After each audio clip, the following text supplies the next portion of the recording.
Good afternoon and a warm welcome to everyone to this very interesting session on future-proofing your ERP and future-proofing your enterprise using ERP rather. We've been doing these sessions uh, at a periodic basis, and I'll be talking a little bit more about this as we go along. But first and foremost, my name is Kumar Malampalli. I've been in the industry for a long time, doing a variety of roles across consulting, program management, product marketing, etc., and have headed multiple organizations across the world, managing ERP and emerging IT businesses, collaboration, and product development. And I'm really looking forward to this extremely interesting session where we will be talking about emerging trends with a specific focus on one particular topic. Uh, the industry has been evolving at a very, very rapid pace. There are a lot of disruptions that have been happening. At the same time, we are also seeing technology which is evolving equally fast.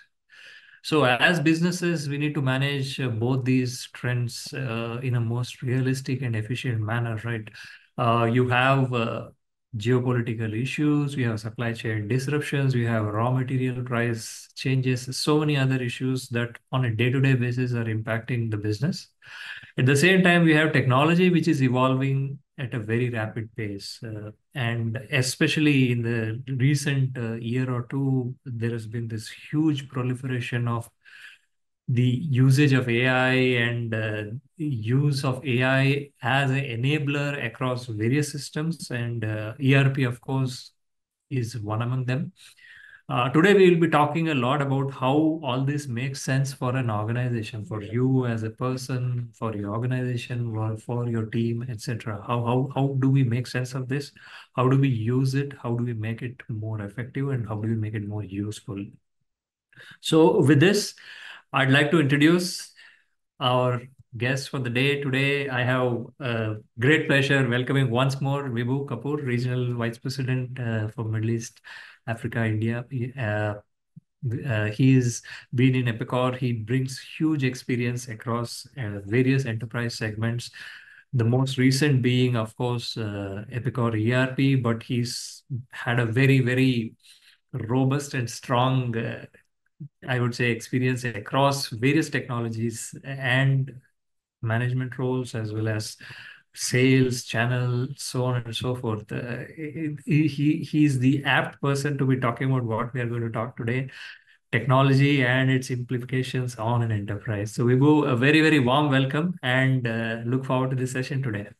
Now, thank you, Kumar, for the kind introduction, and most importantly, thinking of me every time you guys come up with some interesting sessions.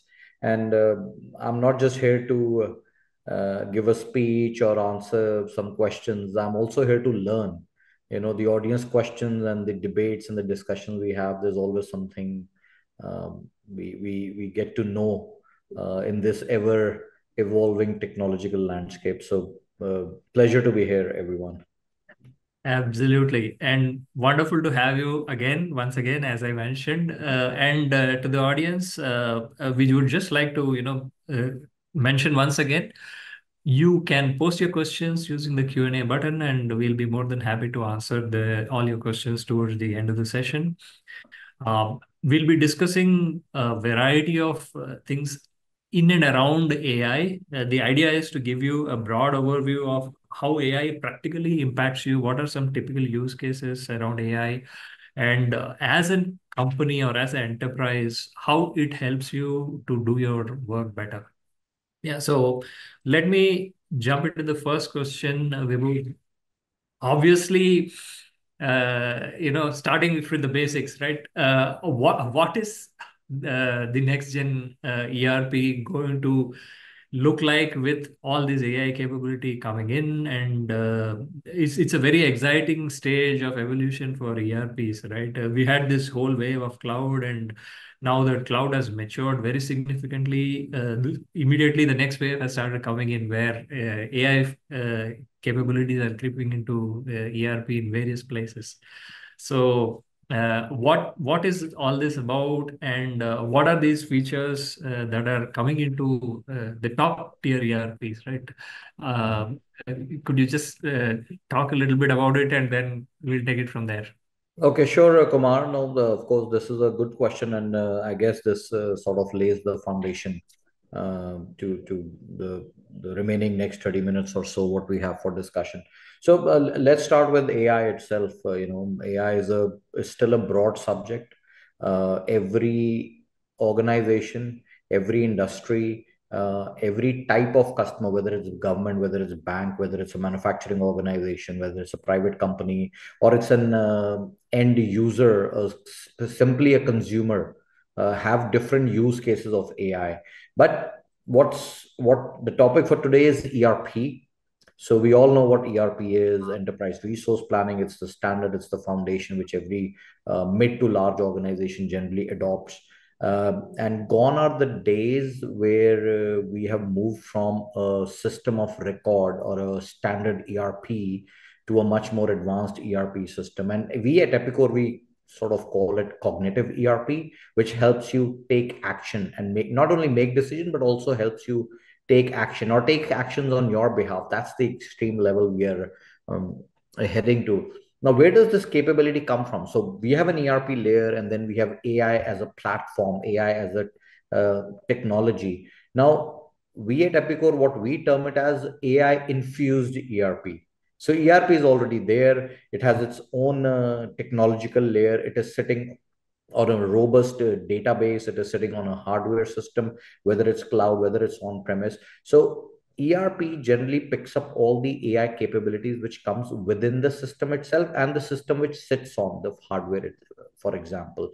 Now, when it comes to a very broad level, Kumar, the way we are seeing at Epicor and the way when we're discussing uh, with our customers, the basic and core of any AI is the natural language processing and the machine learning. So those capabilities are very important when it comes to the help feature and assistance feature. Anybody who's new to an ERP world, a user in itself, can use natural language processing. The other one, I would say, at a top level, now this is at a user level, but if I look at the management level, predictions or predictive analytics for the future demands. Any organization, one of the core jobs or model which they operate is to sell. They're selling something, whether it's a service or a product which brings them revenue. Now, for that revenue, you need to do the right predictions, right? Make decisions, buy the right raw material, or arrange for resources, etc. So, predictive analytics is the second major use case. When it comes to when you get very specific to certain departments, adaptive material planning is a very important concept within the advanced material planning. We all know about advanced material planning, but adaptive material planning is the other one. Um, Machine learning is also getting used a lot when it comes to intelligent document handling, especially larger organizations when they have a lot of invoices, for example, they have to issue, or their vendors are sending them invoices. These are sometimes still physical documents. You do not today need a lot of people reading those documents. So today's ERP has inbuilt document reading capabilities. They read the document, take the data out, do the entry, and can even do the next level transaction. Industries like chemical, pharmaceutical, etc., quality assurance capability. Quality is always subjective, right? But if you really define the quality standard within the system, and with AI capability coming in, the quality assurance goes to the next level where least amount of human subjectiveness comes into play. At the shop floor itself, we are seeing that a lot of reject repair paths are already getting automated, and where people don't have to spend a lot of time looking at each part which is getting manufactured and come up with either rejection or with repair, whatever the next task they need to do. And I think machine maintenance, if you're a manufacturing organization, maintenance of machines, is a very important factor. And because today's new age machines are already, I have their IoT devices. So IoT sensors today are AI enabled, coupled with an AI infused ERP together. It will let you know the maintenance schedule plan the next maintenance schedule, etc. So I think to in a very broad level, these are some of the deep core capabilities within an ERP is when you infuse it with a proper artificial intelligence technology inside it. Absolutely. And it goes beyond efficiency, right? People like, for example, you can even enhance fraud detection. Is there a duplicate invoice or is there a wrong invoice? Or the possibilities are simply endless. Uh, Absolutely.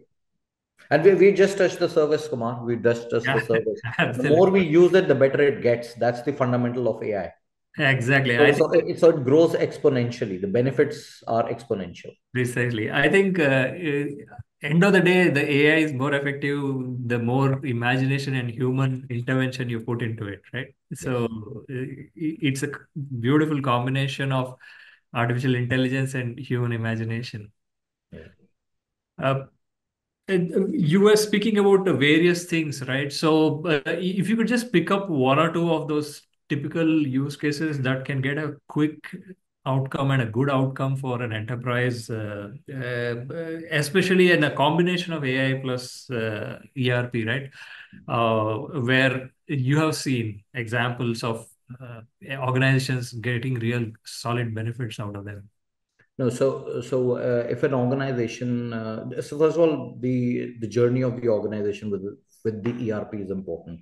So if an organization is already on an ERP system and that ERP system comes with the AI capabilities, the new additions, etc., I think the one of the top benefit or use case is within the finance department, and that is linked to budgeting. So when an organization has been doing budgeting exercise, whether it's an individual doing a budget, and budgeting is never done as a silo. It's budgeting is done between different departments. They all talk to each other. So if they've been doing budgeting over the number of years, and there's a lot of sales data, costing data, etc., available in the system, if you have AI infused ERP, the AI capability is the budgeting exercise in itself becomes very strong, and the finance team, the costing team sitting over there can make the decisions and come up with the exercise. So in the old days, I remember, even when I was working for other technology giants, the budgeting exercise for next year used to start 6 months before the year was closing. Absolutely. The first Excel sheet should come. What do you think? What's your wish? Yeah. Then you used to narrow down, and then there was a top down approach, there was a bottom approach, and all those things. Today, if you look at an organization which is running a solid ERP, which has AI capability, the budgeting cycle has gone down to 2 months, even 1 month. And again, complexity of the business and the number of departments and locations also matter. But that's one of the biggest use case. And this budgeting is no longer linked to a forecast which a sales manager is giving. This budgeting is linked to a forecast which AI is already predicting for you, Yeah. right? So it's more accurate, it's more intuitive. It's no longer a forced top-down approach. It's no longer a bottom-up approach where the team on the ground is not very sure of how they want to run their business because they can't predict some unnatural elements. So this is coming from historical data. I think that was be my big use case for the finance department. And then every department has their own use cases, and everybody's building purchase manager, for example, the procurement team, and the sales team. Both of them have something, a big problem called stock. You can actually on the go on your phone ask, what's my stock position at this moment in time? It will not only give you a stock position, it will also tell you if a purchase is already getting placed by another person in the office at that point in time. So it will give that information. The third use case, and I think that became extremely relevant and came into highlight, was when COVID struck. Now, I'll take an example of a bank or an insurance company. Millions and millions of documents are shared, KYC documents, for example, right? There were nobody going to the bank. There were so much delays in processing. What if you had an intelligent scanning system which was reading the documents? It was tied to your banking application or to your ERP or your accounting application. For these things, you do not need a human being sitting on the premises. even if you're sitting at home, even if it is at 2 a.m. at night, the scanning and reading of documents continuously happen. Of course, there is always errors, there is always accuracy challenges, but then that can be handled the next day. So that's also another big use case which organizations are taking advantage. And gone are the days when you had the OCR engines sitting outside the ERP system. These engines come within the ERP system. The read, scan, do the entry, and do the transaction also for you. For manufacturing, the other places which I mentioned earlier was the equipment maintenance. So from being, it's more preventive, it's more proactive because of the AI capabilities. So you will get your triggers, etc. What is going on? And I think the other one is fraud detection is an important one. From a day-to-day perspective, we see searching within an ERP system, whether it's voice, whether it's text, whether it's typing, whether it's a handheld device, searching of whatever you're looking for is within the ERP system. It gets you to do that. So I think that would be our broad use cases. And of course, as and when each department is evolving and using the ERP system, not only a department, each user within the department is coming up with his own use cases and how they want to configure the system to support them. Absolutely, I think you bring up a very kind of important point, right? Which is always, I think, unstated. What happens to me?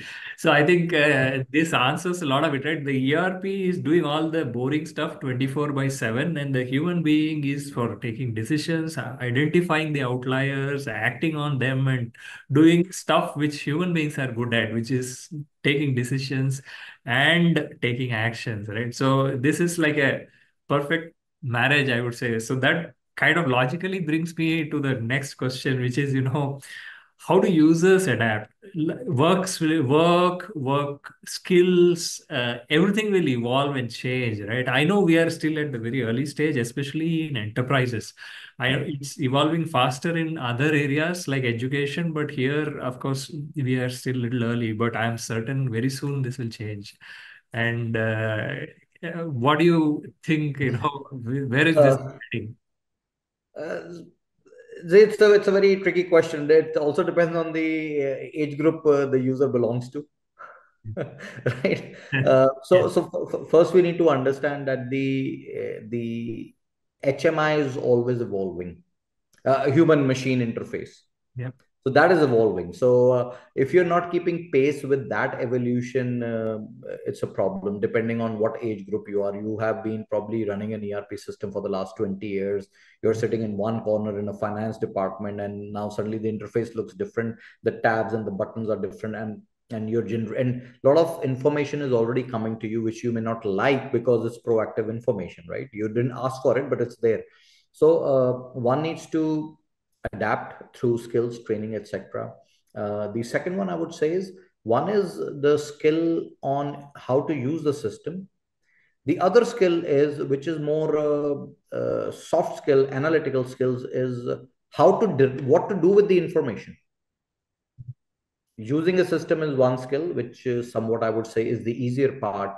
But how to take that information which the ERP system is doing. And if it's a very advanced ERP system with advanced AI capabilities, it's not only telling you this has happened, when it will happen, it will also maybe give you suggestion how to tackle that problem. yeah. So in that cases, an experienced person skills, the 20 years of knowledge which is sitting right here, has to be applied and make better decisions. And of course, the new age tools are coming with simulations. Yeah. So you can always say, what if I follow path A? What does the prediction say for the next 2 years? If I follow path B, what is the prediction? So there's a lot of help coming our way, but how to use this analytical help is an important one. Uh, it's a machine-based system at the end of the day. It's not a traditional system. So there's an inherent cultural change which will come. So people need to really get important. And the other adaptation angle would be attracting and retaining the Gen Z or the millennials in the workforce. Chat GPT, Jasper, you name the tools. You have even video games are coming with AI infusion AI capabilities in it. I mean, very simple thing. Your social media has a lot of AI capabilities built into it, right? So these are the same people who are already coming into workforce, and they will continue to come. So you need to keep that in mind, that the users will interact differently depending on their age. Everybody will have to adapt. Some will have to do a top down approach, somebody will do bottom up approach. So those are the elements, but I think the most important one, which is uh, Kumar, is close to my heart, and I really want to bring it out in the open, and I want everybody to understand this perspective. We definitely seeing a more diverse workforce growing all over the world, and it is encouraged, especially the larger organization. They are inclusive. They want diversity, whether it's gender diversity, age diversity, racial diversity, whatever it is. Workers today can use AI tools to make themselves even stronger contributors than they originally were. Neurodiverse workers, senior citizens, or even less well-educated candidates can now work faster, better, and have higher productivity. That's game changing, right? I mean, the people who have been A graders in school and college and with big degrees may not like this, but it's AI is helping everybody come on an equal platform, right? Yeah. So this, I think, is close to my heart personally. This helps organization employ different diverse individuals, and I think in the future, when AI is going to do a lot of work for you, I think the way you interview people will be different. You'll be Yeah. judging them on different skills. Absolutely. Right? Certainly. So I think that's a good one from my side. I always feel how it would look Yeah. like 10, 20 years down the line. What would be an interview question when ERP is going to do a lot of things, or AI is going to do a lot of things for you? Yeah, yeah, absolutely. So I think just to summarize, one of course is an attitude shift or a change in thinking on how we are going to be actually doing our work. Second is skilling, trans-skilling, reskilling, whatever you call it. And last but not least, it's not a threat. It's a tool. It makes you better. So it's democratizing knowledge, making it accessible to everybody. So it's actually going to make life better if you don't treat it as a threat, but treat it as an opportunity. I guess applicable to a lot of change management scenarios, but this is not just few people, but the whole world is going to get impacted by this. So perfectly said, Vibhu. That is great. Uh, so yes, we do understand there are huge pluses. There's lots and lots of good stuff that is happening. But like with any new technology, I think there are always risks we should be aware of, right? It's not that we need to get paralyzed by the error, but we need to know the errors so that we can act on them, I guess. So what are the potential risks of AI and deep automation? I would say, uh, of course, cybersecurity is on top of everybody's mind anyway, because when cloud came, cybersecurity came to the forefront, but there could be other risks as well. So just if you could just talk about that a bit. So yeah, Kumar, I would not call it risk. I would call it more to be cautious and be aware, and then work around this. I think there's a this word is quite going around. It's called responsible AI, Yep. right? So it's everybody's responsibility. The vendors who are building the technologies, the system integrators which are deploying the technologies, the training companies which train the individuals, and of course the organization itself, or what use cases they would allow it to run, and to what cause and effect, right? If you can't decide what I'm going to use a particular AI use case for, if you can't, because it's a vast world, always think of the outcome. If you can think of what outcome you want in advance, then deciding on the use case of the AI becomes an easier decision. So always look for the outcome. If the outcome is not relevant, is not important, is not making a big impact to the organization, I think you can let it be, because it can be misused. And why would you want to do something which is not required? So responsible AI is there, but I'll still say there are some technical glitches. So one of the risks is you ask Chat GPT a question or a similar tool a question. You were expecting an answer in English. Sometimes it'll throw an answer in Spanish, Yeah. and you don't know why that happened. You're still figuring it out. So there are it's technology. It's still evolving. It's quite advanced, but still evolving. So there are those kind of errors which can happen. When you don't want that to happen. Yeah. Second is it can throw you off the path by giving you sometimes misleading information which may not be desirable for the organization. And if you look at the safety and how consumers are using AI, you've heard about something called deepfake. Yeah. It's not just photographs anymore; it's voice. Yeah. AI can mimic your voice, and you can call someone and talk about your banking details and financial details, etc. And you can get fooled. And this is happening. There have been real life cases, and this is all using AI. So one needs to be very careful and always worry. So I think that's one of the big risks, I would say, and something to be cautious about. From the other hand, it is all about within the organization, which the topic which you covered earlier is assessing the internal current status and skills on how well you're adopted. So this is not a risk, but it is not something you can get into instantly. You need to evolve the organization's skills capability. The other one is at what stage of adoption of technology the organization is. So if you are not even on a standard ERP, you're still more of a manual, and you straight away go to an advanced, highly advanced cognitive ERP with the full AI capabilities, means you've not really followed the path of digital roadmap. Yeah. So you need to have that digital roadmap. You need to take those few steps in the middle. From cognitive before cognitive ERP is data-driven ERP. If the data is not right, you're running a big risk. What will AI? AI is as good as the data you're going to feed into. So if the data is not right, it's not going to work very well. So your digital roadmap is important. Don't rush into it. The data sets to be used are important, and the other one is your law of automation adoption. Organizations think we are evolving, we are growing very fast, but please remember, organizations, despite the speed at which they grow, they can never match the speed of way technology is growing. So technology is growing at a very high pace, and organizations grow still organically. So there's always a gap. I'm not saying you have to fill the gap on day one, but you have to keep coming closer. So if you take all this very quickly, there are big risks involved, big caution word. So I would say one needs to be careful of when they enter into this domain. Yeah, absolutely. I think, like anything you do for the first time, caution is always good. Like you go to a new city or a new country, it's always better to be a little careful.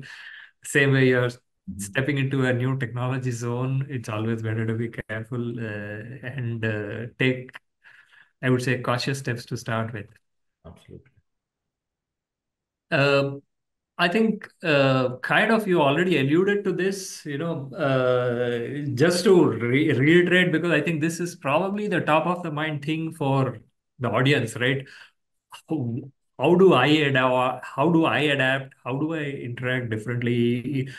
Is my skill set going to change? If so, how? What is the path? Maybe a little bit of practical guidance. This is not specific to technology, right? But it's like I am a ERP user. I know how to use my ERP. I am a finance guy or I am a supply chain guy. I know what I'm doing.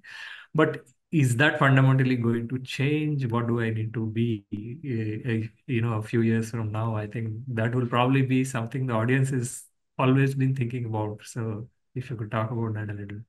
So the human element, I think we covered this, but the training and skill building is important, Kumar. Yeah. And roles will change, as I mentioned. Maybe 10 years down the line, how will I interview someone Mm. when AI is fully available? So educating oneself, learning all the tools and technologies is something which needs to do, and not just at a user level. I think the departments. The interaction between departments will change. Yeah. I need some information from another department. I may well no longer need that information. It will be already available to me in the right format, in the right way, in the way I would want to absorb that information. So I don't think people or organizations or the users or individuals need to worry about anything. It's nothing to be worried. It's just about learning, and I would say it's a very clearly very exciting phase and a space we are all getting into. Yeah, absolutely. And I think we already spoke about this. So we actually went back one slide, Yes, I yes, think. I know. So sorry about that. But this is, of course, I think the most obvious use case, right? That this is where uh, you already spoke about. In fact, forget about predictive. Prescriptive is what AI will end up doing. It will tell you what you should be doing, etc. Right? Uh, but there is a big element of garbage in, garbage out in everything to do with analytics and data, right? So, how do we put systems in place where there are better controls? Especially, see, in the traditional BI world, you're seeing the data sets that are going in, and there are people who are actually writing the cleansing algorithms or doing some pattern matching, eliminating outliers, etc. But if AI is going to take over some of those activities, what kind of governance or rules will need to be there? And of course, what benefits you get out of something like this?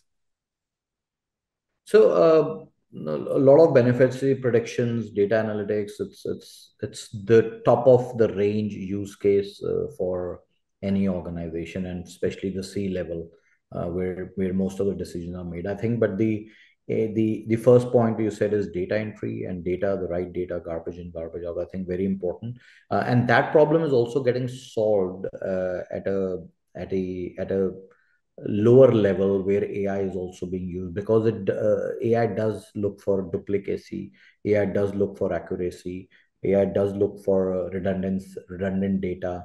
AI also captures data in the correct form where human errors are minimized. So number one, at the ground level, there is always a quicker creation of transactions.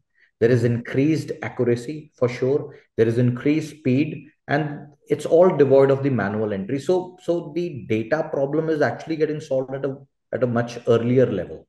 So remember that. So that's one of the big use cases which helps make decisions. The otherwise, the system in itself monitors for various signs of issues, problems, or whatever you designed the system for, and it actually suggests, for example, the maintenance part, the field service calls, the supplier alert for delivery, etc. These are very unique cases. All this the system will trigger based on what the data and the entries already have Yeah. been done. On the sales front, for example, analytics on sales, around performance, around non-performance, and it is not just your internal sales team, it's the analytics around your customers. Which customers are buying, which customers are not buying, which customers are dropping sales, where are the returns coming, where are the refunds or returns being processed. So all these things were already available in the ERP system, but you have to dig, you have to derive reports, you have to design. Now AI will tell you in advance what's happening and why it is, not just what is happening, why it is happening, why there is a repetitive behavior. So that's the other level where C level can benefit. When it comes to the manufacturing setup in itself, see, systems like advanced manufacturing execution system, which is software, hardware combined together with the IoT devices, it will give you shop floor visibility well in advance. So, for example, it will start suggesting you on where to reduce energy consumption. It will give you alerts for downtime, and it will help you reduce scrap wastage. There's a lot of money which goes around in scrap, which we are actually billing to the customer. This will help you reduce the cost. So these kind of data which the system is spinning out, you can do a lot of analytics around it, and you don't have to do it anymore. What I'm trying to say is the system will do the analytics, Exactly. Yeah. around it. Now, all this coupled with something, I'll take Epicor's example. Our AI models are built in the system in such a way that they are highly verticalized on industry data specific. We are a 50 plus year old company. We work with very specific industries. So not just the data within the ERP which the customer has fed in, The way our ERP is built on the data of 50 years of manufacturing organizations. Yep. So there's inherent AI of the system, of the data, and the models and the engines which we have built in, which helps customers to deliver faster in time to value and scale and grow the business. And that's what C-level really wants in today's world. Absolutely, absolutely. In fact, I'm seeing that we already have some audience questions coming in. So, can I just take one because you kind of had talked about it just a few minutes earlier? You know, do you have concrete cases of fraud detection, statement reconciliation, invoice management, as well as sales growth prediction, vis-a-vis Epicor, you know, or essentially, how is ERP handling these very, very specific but very practical and daily use kind of scenarios? You mean regarding fraud? Fraud, statement reconciliation, invoice management, automation, sales growth Okay. prediction. I think So, you kind of yeah. touched on most of these things, but Yeah. No, someone invoice specifically automation, asked, yeah. yeah. So invoice automation and is pretty simple, straightforward. A lot of our customers are already using it. It's called there's a module or a platform within Epicor called Epicor Enterprise Content Management, along with intelligent data capture. So that helps in really capturing all the data and bringing it to the forefront and doing the transaction. So that's a pretty clear cut model which we use on that front. Reconciliation is another important one with the AI capability built into our financial modules. The role of an accountant reconciling the books really get resolved, because if there are any errors or mismatch which are happening, you'll get the alert well in advance, and the tool will go back and try and look from where the Mhm. point of original error is. So try and fix that. So it'll point you in that direction, and you'll try to figure out, was it a wrong data or a wrong entry, or the way the system was configured could be wrong. So Yep. I would say we do it quite well at Epicor. As I said, AI infused ERP helps solve problems at multiple levels. Yep.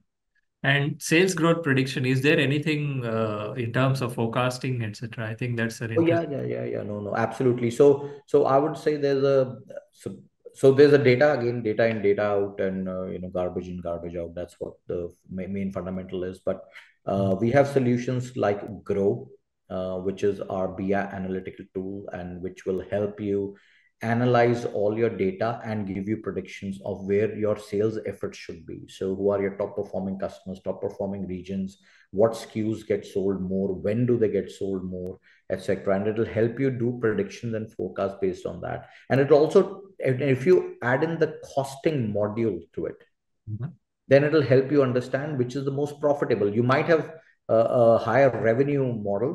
Revenue is important to the company, but there could be another direction where customers want higher profitability. Yep. So where you don't sell more, but your profitability is high, maybe that's where they want. But that's a decision which the management wants to take. So ERP won't make that decision for you, but ERP will help you say, this is the most profitable area, this is the more higher revenue growth area, and you make that decisions. And I think the decisions are based on investment, so it'll help you save cost because you know Yep. where to invest, where not to. Precisely. I mean, I thought kind of the question came at the right time. You were just speaking about it, so I thought I'll just kind of ask so that Mhm. and then, of course, we have uh, another topic. I know this is like not specifically related to AI, but it is important. And just as a generic thing, you know, what happens to sustainability? There is so much being talked about on climate change and so on and so forth. I don't know if there is a clear correlation with AI. It would be interesting to hear your thoughts. I kind of know that, you know, overall, if things become more efficient, waste reduces, but that's kind of at a very broad level. I just wanted to pick your brains and understand your thoughts on this, around this. No, AI is definitely being used. For simple sustainability is at many levels, right? It's not just about pollution. It's at a different level. First of all, AI will help you have very advanced workflows, data capture, reduction of paper. That's number one use case. Yeah. When you reduce paper consumption, you're adding to the environment, right? You're not Yeah. taking away things. So I think that's a very simple, clear-cut use case, and ERP itself helps you do that. And further adding AI to it is also reducing a lot of things. There are no paper trails. There is no real-time paper printing, etc., which is going on.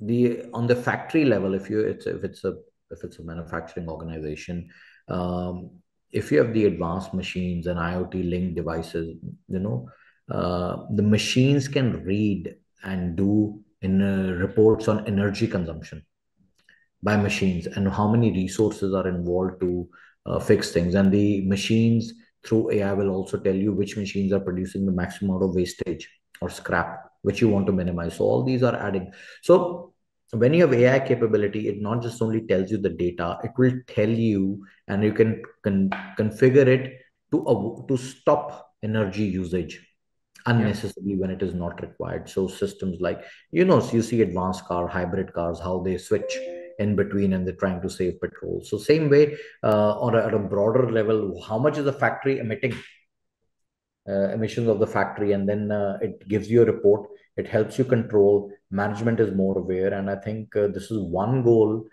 everybody should be following or have as their big KPI.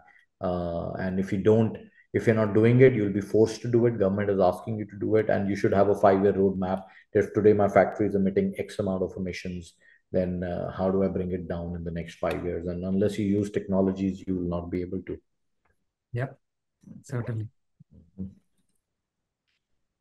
And of course, just kind of a quick overview of Epicor. We didn't speak out this earlier. There are a few more questions coming in, but we'll just come back to that after a very quick overview, maybe.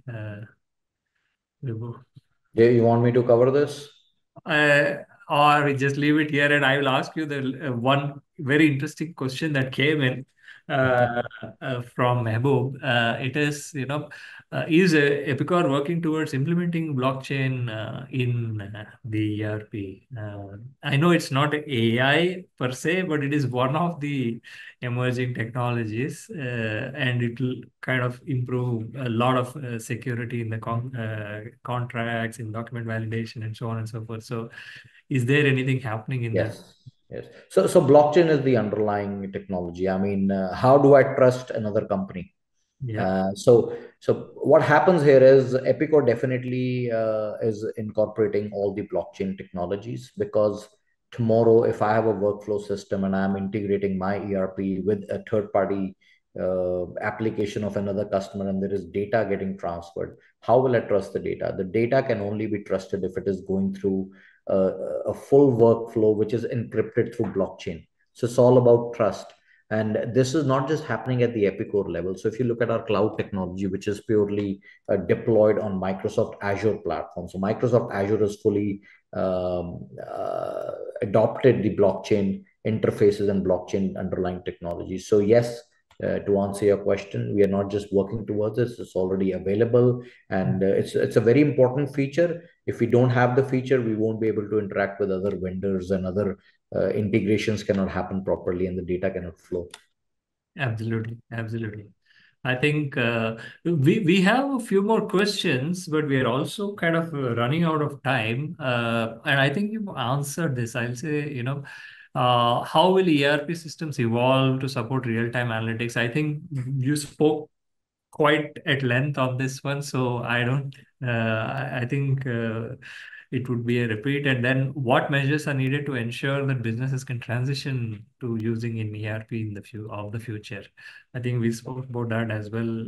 Change management, I I guess. mean, I'll just say one thing. Yeah. If you get the management buy-in, put up a digital roadmap, have a digital strategy first. Yep. Don't rush. Have a digital strategy. Go step by step. Follow the process. Take on what the company can adopt now. Assess your current profile of people, skills, and most importantly, you should know what outcome you're looking for. It has to be outcome driven. If the outcome is not clear, don't rush into it, and be aware of the risks. There could be processes which can get redundant. There could be departments which can get redundant, or they have to upskill and change their roles. So think about all those things. Yes, absolutely. I think a lot of projects, the fundamental difference between success and failure ends up in considering these factors before jumping into the actual, I would say, execution phase or implementation phase, because there are so many aspects around end user adoption and resistance to change and the human element and whatnot. Technology is but an enabler. Yes. This brings us to the end of the session. We have, more than happy to have any more questions if anybody has, but I think we have just about answered all the questions that came. And it's been very, very interesting and very useful, Vibhu. I think we should be doing this once more. There are so many more topics around the future of ERP itself, besides so many other industry-specific topics. So I would be very, very keen to probably have one more conversation with you in the near future. Uh, Anytime, Kumar. It's always a pleasure. yeah. It's So always a pleasure to exchange notes, and as I said, there's always something to learn. So, if there are more questions, Kumar, please do send us our way, or let us know. We certainly, can certainly. discuss it together, and we definitely will get back to all the questions and audience. Absolutely. And thank you, audience. Thanks for all the questions. It made the session very interactive, and we look forward to seeing you again. Have a great day. All right. Thank you. Thank you.